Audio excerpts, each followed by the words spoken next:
Good Monday morning. Thanks for joining us on KARE 11 News Now. I'm Alicia Lewis. Right now, Minneapolis police are asking for your help finding a missing 10-year-old.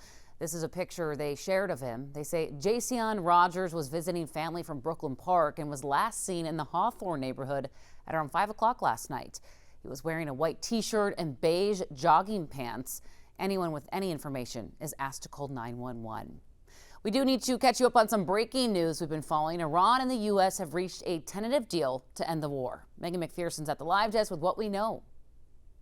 So President Trump announcing on Truth Social that a deal has been reached just over 12 hours ago. This announcement came shortly after Pakistan, a key mediator in the talks, posted its own statement, the prime minister writing in part that both sides have agreed to an immediate and permanent termination of military operations on all fronts, including in Lebanon. He also says a formal signing is scheduled for this Friday in Switzerland, with what he called pre-implementation discussions set to take place in the meantime. There are, though, still many unanswered questions about what exactly is included in this agreement, but Iranian state media reports the memorandum contains 14 points, including Iran reaffirming its commitment not to produce nuclear weapons, while billions of dollars in Iranian funds would be unfrozen. Iranian state media also reports after the deal is signed, there would be a 60-day period for final negotiations focused on Iran's nuclear program and remaining sanctions. And meanwhile, President Trump is traveling to France today for the G7 summit, where he is expected to meet with key allies as those questions remain about the future of this agreement. Back to you. Megan, thanks. We're keeping an eye on how this, of course, is all impacting what you're paying at the pump. With a U.S. and Iran peace deal, crude oil prices are already dropping. Here's a look at the current averages in Minnesota. It's the third week in a row prices fell, down 55 cents from what we were paying a month ago. But as you can see right now, we're almost paying $1 more than we were at the same time last year. This morning, the NTSB is investigating a skydiving plane crash that killed 12 people in Missouri, the state's deadliest aviation tragedy since 2004. It happened in Butler, about 60 miles south of Kansas City. The plane was carrying 11 skydivers and the pilot. It crashed just crashed after taking off and burst into flames on airport property. Officials say some of those on board were new skydivers, and family members were on the ground watching when the plane crashed. Not a lot of them, my understanding, were experienced, but just getting to enjoy God's green earth and then have something like this turn so tragic while potentially other family members were watching. Yeah, just horrible. The sheriff says the crash appears to be an accident, but we won't know the official cause for several days. Also right now, the entertainment world's mourning the death of an American singer and rapper, Oliver Tree. He died when his helicopter collided with another in Rio de Janeiro yesterday. He was traveling there for a world tour. Tree was one of 6 people on board who died. Officials have not officially identified the bodies yet, but tributes to Tree are pouring in. The cause is under investigation.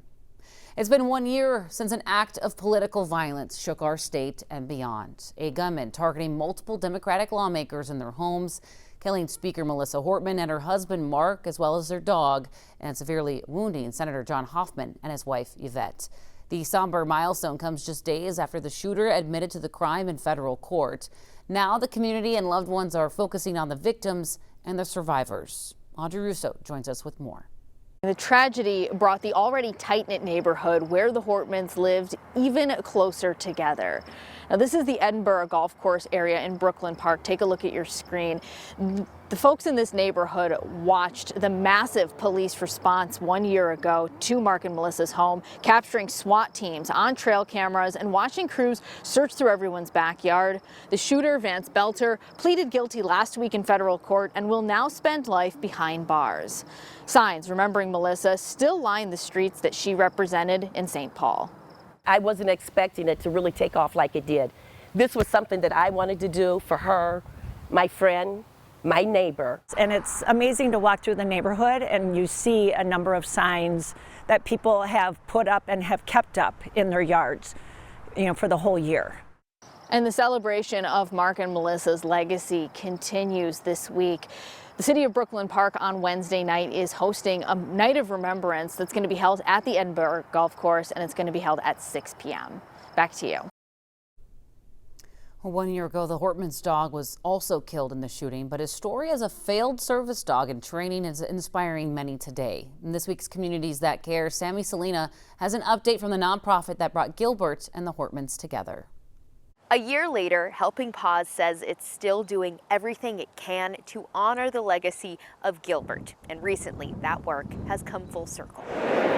The sight of Mark and Melissa's caskets, joined by Gilbert's little urn, tugged at the heartstrings of Minnesotans who paid their respects at the Capitol last June. We were asked to stand in the honor guard for Melissa and Mark and Gilbert, which is a huge honor for us. They were our neighbors and our friends and her babysitter.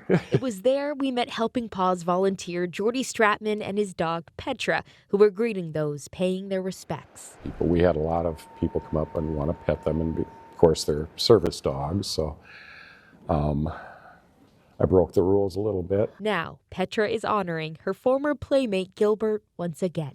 Petra's the mama dog of the Guided by Gilbert litter.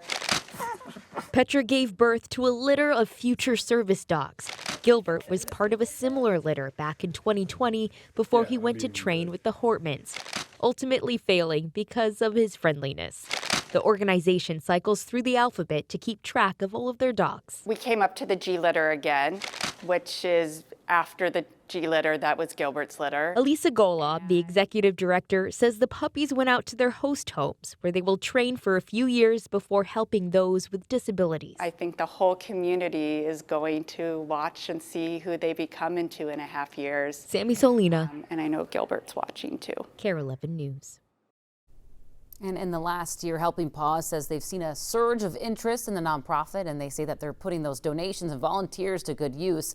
They're actually partnering with Embrace Our Souls, which is a jewelry business. Half of every Gilbert and Best Friends bracelet purchase will be donated to the nonprofit. This morning, 2 men are set to stand trial for a shooting inside of a Minneapolis bar last fall. Dentrell Clark and Arlonzo Williams both are facing several charges, including second-degree murder. The shooting at Bar Zia left 1 person dead and 3 people injured. Charging documents say the 2 are part of a street gang and targeted the victim, who died.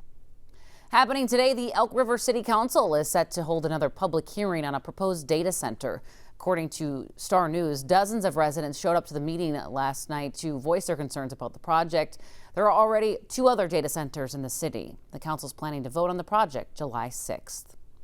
Well, it's your last day to check out the masterpieces from Maple Grove Chalk Fest. They're going to be washed away around 7 o'clock tonight. This was the 11th year downtown streets were closed off for Chalk Fest so people could view the incredible artwork completed right there on the spot with only chalk. More than 50 artists participated this year. City officials say this year's festival is the largest they've ever had. We moved it up about a block into a much wider area, and I think this is about the biggest Saturday we've ever had. We have a lot more room for the kids. We have vendors. We have live music. Again, the streets are still blocked off for about 10 more hours, so you can check this out. Well, it's a big day for the country's restaurants and chefs. Today, the 2026 James Beard Awards will be announced. There's only 1 nominee from Minnesota this year. That's Shigeyuki Furukawa from Kadonomi-se in Minneapolis. He's up for Best Chef Midwest. Sam and Selena talked with him earlier this year when he became a James Beard Award semifinalist. Why is that important to you, to showcase Japanese food?